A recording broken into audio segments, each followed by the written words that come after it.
ilmu yang bermanfaat, rezeki yang baik. Insya Allah dengan itu semua amalan mutaqabbal dan amal yang Allah terima. Ya. Jadi jangan sampai ketika kita menghadap Allah dengan harapan kita sudah sholat puluhan tahun, ternyata kita tidak mendapatkan apapun di hadapan Allah. Itu sebuah kemalangan, sebuah penyesalan yang mungkin tidak lagi bisa kita perbaiki kalau sudah di sana itu. Sehingga sering sekali kita baca dalam Al-Quran orang-orang yang mengatakan, Rabbi, ya Allah, kembalikan aku kembali ke dunia agar aku dapat beramal soleh. Beramal yang baik. Beramal yang baik itu seperti apa? Bi'ilmi, dengan ilmu. Kadang kita menyadari kalau saya sekarang rasa ilmu kita inilah di bawah standar mungkin ya. Kita merasa hidup udah sekian tahun, ya Allah, ibadah tuh kayaknya gimana ya, sholat aja deh, sholat. Saya tuh kemarin nangis gitu kan, panjang pendek kita tuh tidak semua surat itu kita bener gitu kan. Saya cek lagi ke Al-Quran gitu, lihat sambil baca ini gitu, ya Allah, saya bilang gimana. Tapi kalau mungkin Allah maha pengampun ya Pak Ustadz ya.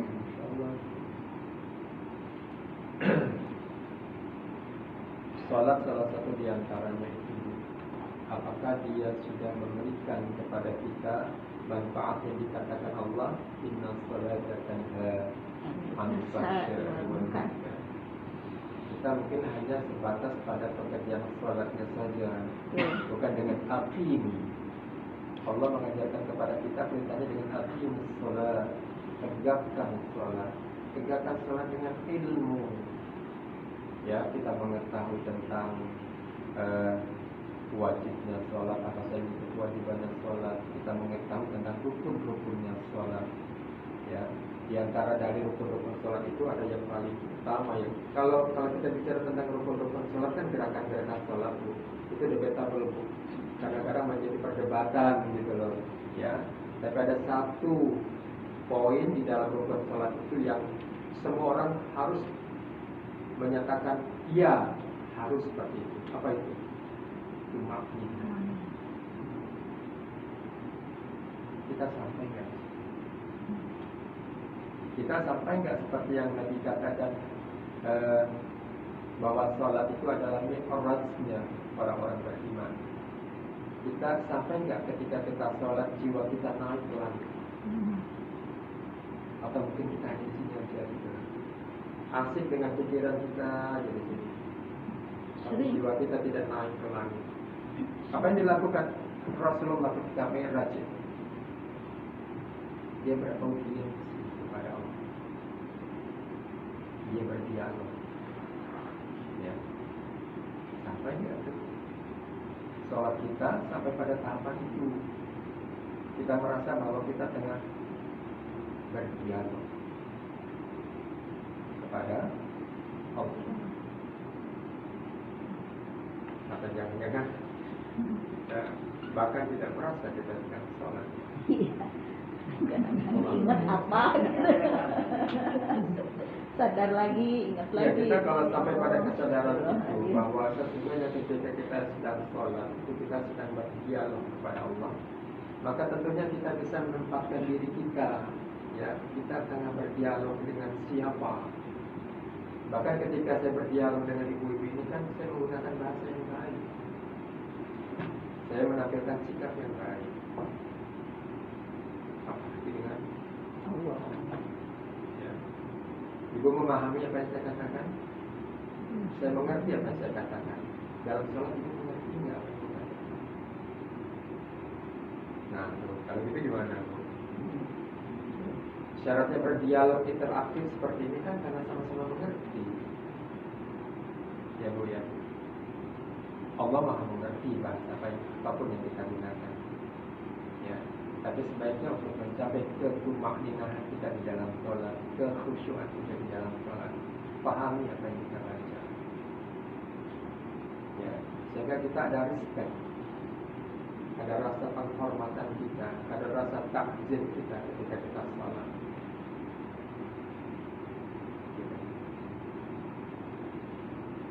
Insya Allah.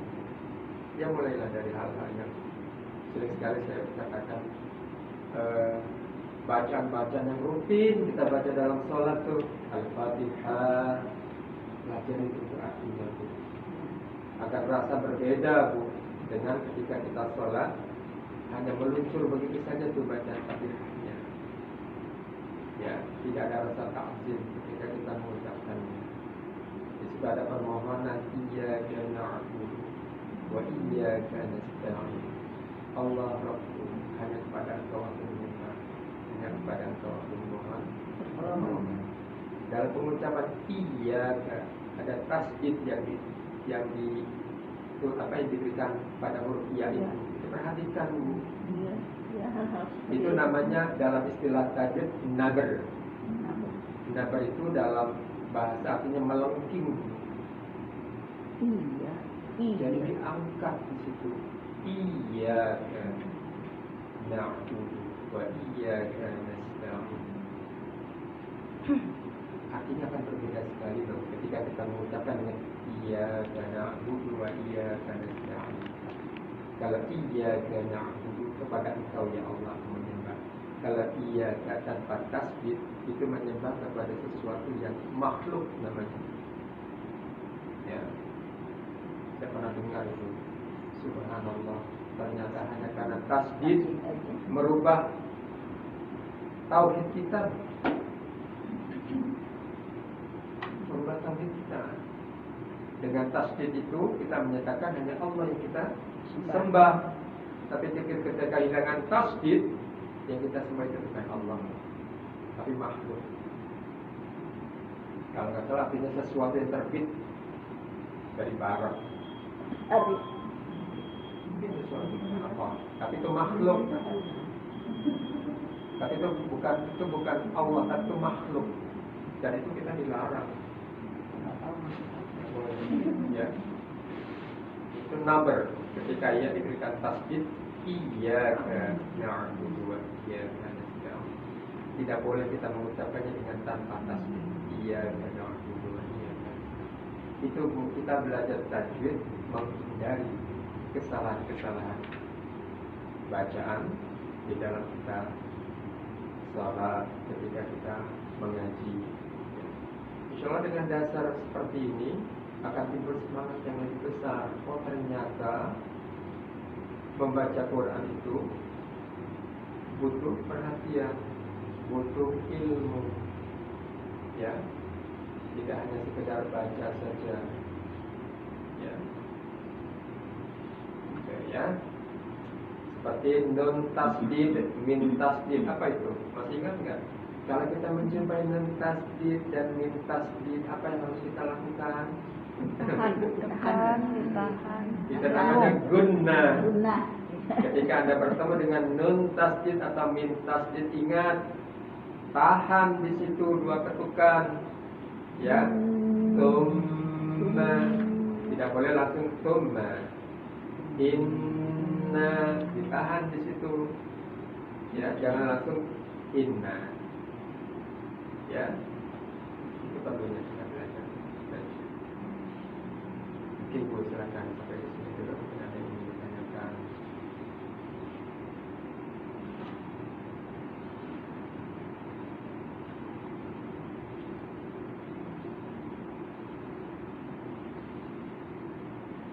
Kemarin sempat kita membahas tentang sholat ya, bacaan-bacaan sholat. Mungkin tadi kita fokuskan pada bacaan-bacaan sholat kita nanti Bu ya.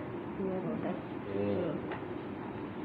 Sholat dalam baca surat Al-Fatihah, kemudian bacaan surat-surat terikul ya Bu ya, terikul ya Bu ya. Surat-surat pendek, misalnya yang sudah sering membaca surat An-Nas, kemudian surat Al-Falaq dan surat Al-Ikhlas. Favorit. Tapi boleh katanya kalau favorit karena memang suka, artinya yang bagus. Wah, ini sebelah. Kita buru-buru. Beratnya udah Iya, ya. yang penting Kebanyakan di kan dalam- maunya buru-buru karena pendek. Iya betul, insya Allah kita buat dibaca di rumah. iya. Nah, sebelum ini udah mulai. Sebelum ini udah mulai, kemarin kali ini. Yang ini mungkin kalau Ibu kita udah dapat karena faktor belajar kuliah bahasa Ustaz, itu. kadang-kadang di dalam sholat udah Iya. serius gitu kan, bener-bener ini saking lamanya kita sujud dah tadi udah ini belum baca apa duduk antara sujud itu udah belum ya, tadi suka lupa gitu tuh, gimana tuh Pak Ustaz tuh, sering banget kayaknya kita kalau itu saking khusyuknya apa gitu sujud atau apa udah baca lebih firli warhamni gitu berdiri kamu sujud lagi Kelewat gitu. kenapa? Iya, suka kelewat. Suka kan Udah gitu, Rabi iya. pilih belum tadi ini. Manusiawi ya, tapi kita ya Allah astagfirullah. Memang syaitan itu tidak akan membiarkan kita di dalam sholat kita itu dalam keadaan khusyuk. Jadi kadang-kadang itu jadi parameternya tuh, jadi semacam sebuah tanda bagi kita apakah kita di dalam sholat itu kita fokus atau tidak. Ya. Ketika kita mencoba membaca kemudian memaknai apa yang kita baca, justru pada saat itulah terjadi pertarungan antara syaitan dengan pertarungan keinginan kita untuk khusyuk itu. Dia akan coba mengalihkan segala kekhusyukan kita dengan sesuatu yang membuat kita lupa. Ya, kalau kita membaca Al-Fatihah drulung begitu aja, syaitan juga sudah dimana nggak usah digoda sudah seperti itu. Ya, tapi ketika kita mulai fokus sholat, membaca perlahan-lahan, mencoba memberikan makna atas apa yang kita baca, syaitan itu tidak akan membiarkan kita untuk khusyuk. Ya, jadi di saat itulah dia akan datang terus membuat kita agar kita dapat lupa. Jadi seringkali kalau kita membaca kemudian kita lupa untuk memberikan maknanya, mencoba menghayati artinya, saat itu kita sadar, aduh tadi aku telah lalai. Ya, justru ketika kita mencoba memberikan arti, kita sudah mulai berusaha untuk memberikan makna di dalam sholat kita, menjadikan sholat kita menjadi sebuah dialog antara Allah dengan kita. Ya. Biasanya rakaat pertama masih benar tuh. Rakaat kedua udah mulai apa? Kadang-kadang kita lihat pertama tapi 4 rakaat kita udah assalam, astagfirullah. Nah itu harus gimana, diulang lagi kita dari awal apa bahasa astagfirullah langsung berdiri lagi nerusin. Audiensi Nabi Muhammad di hadapan Allah itu tergambarkan di dalam tahiyat itu. Bisa nggak kita bayangkan ketika itu Rasulullah pernah berdialog kepada Allah. At-tahiyatu lillah wassalawatu wassalam wassalawatu at-tahiyatu lillahi wassalatu wassalam. Jadi ketika kita mengucapkan itu, kita bayangkan ketika itu Allah, Nabi Muhammad memberikan puja dan puji kepada Allah. At-tahiyatu lillah wassalawatu wassalam. Jadi ketika kita mengucapkan itu, Nabi mengucapkan kepada Allah segala kemuliaan, segala keagungan adalah milik Allah. Ya. Wassalawatu wattayyibat. Segala doa, segala permohonan itu kembali kepada Allah. Wattayyibat, dan segala kebaikan itu kembali kepada Allah. Kemudian dijawab oleh Allah, Assalamu alayka ayyuhan nabi wa rahmatullahi wa barakatuh. Ya, keselamatan atas engkau wahai nabi, wahai utusanku, rahmat Allah dan keberkahan atasmu. Ya, kita bayangkan itu dialog itu terjadi antara Allah dengan Rasulnya. Kadang-kadang saya membayangkan ketika kita mengucapkan Assalamu alayka ayyuhan nabi, K di situ tuh merupakan bentuk dhamir yang menunjukkan kata orang kedua tunggal. Kalau kata orang kedua itu berarti dia ada di hadapan kita. Ya, seperti saya mengucapkan Anda, berarti kan ada orang di hadapan saya, ada orang yang saya ajak bicara gitu. Jadi ketika kita mengucapkan Assalamualaikum, ka itu kan artinya Anda, kamu. Itu ada seolah-olah kita ada orang yang kita ajak bicara itu ada di hadapan kita. Assalamualaikum ayyuhan nabi wa rahmatullahi wa barakatuh. Bisa nggak ibu bayangkan seolah-olah ibu sedang berhadapan dengan Nabi dan kita ucapkan salam kepadanya. Assalamualaikum ayyuhan nabi. Salam sejahtera atas semua Nabi, wahai utusan Allah, ya, wahai uswatun hasanah.